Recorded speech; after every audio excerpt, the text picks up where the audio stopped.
I give you a new commandment. Love one another. Simple, right? It should be, but as we often see, it's not that easy. You may find it hard to believe, but growing up, I would occasionally get into arguments with my sisters, as siblings usually do. When one of us got really upset, we would lash out, "I hate you." That was my mom's cue to step in, and she would always say, "You don't have to like each other, but you have to love each other." Profound words that go right to the core of today's gospel, and very timely in society that we live in today. We may find ourselves at odds with someone, or find we don't agree with something they said or have done, but Jesus calls us to love them as sons and daughters of Christ. That's not always easy, but we can do it. True love, the love that Jesus speaks of in today's gospel, can manifest itself in many ways. Oftentimes, it's best demonstrated in one's actions, not just their words. An interesting part of the story of our new Pope Leo has come to light over the past weeks or so. His actions give us an example of what true love for all people, really looks like. Back in 1975, Robert Provost was at the top of his game. He was a Chicago math teacher, a devout Catholic, and had been recently accepted into Harvard Law. He had everything a young man could dream of, but then he made a decision that no one saw coming. He said no to Harvard, no to a six-figure future, no to fame, no to comfort. He said yes to something that few of us dare to choose, a life of complete surrender. He joined a missionary group and moved to Peru, not to the cities or the tourist spots, but to the most remote villages where children die of treatable diseases and families walk for miles for clean water. There was no roads or running water, just mountains, silence, and poverty. He embraced it like home. He didn't just live among the people, he became one of them. He learned the sacred language of the Incas. He carried food on foot for days.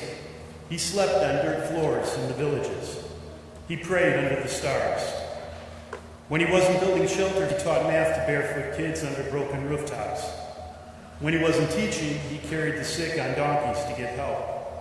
When he wasn't healing, he truly listened to the stories that no one cared to hear. While his friends from back home became lawyers and doctors, he became something else entirely.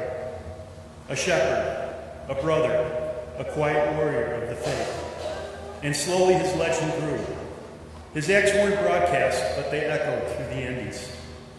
Bishops noticed, priests noticed, and eventually the Vatican noticed. They called him back to lead his entire Augustinian order. Still, he kept the same sandals. He still walked with the poor. He still rejected luxury. Then the call came that changed everything. Rome wanted him closer. In 2020, he was appointed archbishop and assigned to govern other bishops globally. He had never chased tradition. He wasn't just fluent in Latin or canon law. He was fluent in compassion, in humility, in listening, in presence. The Vatican didn't just see a priest, they saw a leader with a soul. In September 2023, Pope Francis made it official. He was named a cardinal, and today, he's our new pope. Through it all, he didn't forget the people who shaped him.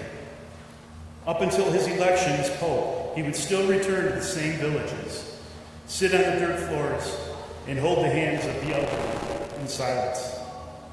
Because the leadership he believed in is about presence, not position. The world is obsessed with power, but Pope Leo proves title means nothing without service. Knowledge is useless without love. And faith without sacrifice is just noise. He turned down the world and changed it instead. Pope Leo has demonstrated through his life the message that Jesus is sharing with us today. Love one another. So do we drop all that we're doing right now and become missionaries in another country? No, God has a call for each of us.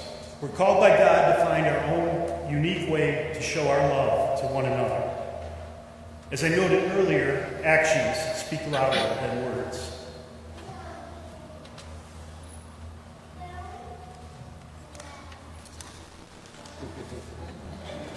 My birthday was a couple of weeks ago. I'm blessed at this age that I've got most everything that I need, so it's more about time with family and friends. Well, my daughter-in-law was talking to our 5-year-old son, grandson Luke, and while he was making a card for me, she asked him, what should we get Grandpa for his birthday? He thought about it for a minute or two, went into his room, and came back with a couple of new toys that he had just recently received. He said, I want to give these to Grandpa Eddie so he has something to play with. She said, are you sure? Those are your brand new toys. He said, yes, he wanted me to have them, and proceeded to wrap them up for me. If you're looking for a clear, unvarnished understanding of love, just listen to a child, but don't be surprised by the answer. True love is not about words, it's about action. Listen for God's whisper in your heart. What is He calling you to do? How can you be a vehicle of God's love to one another?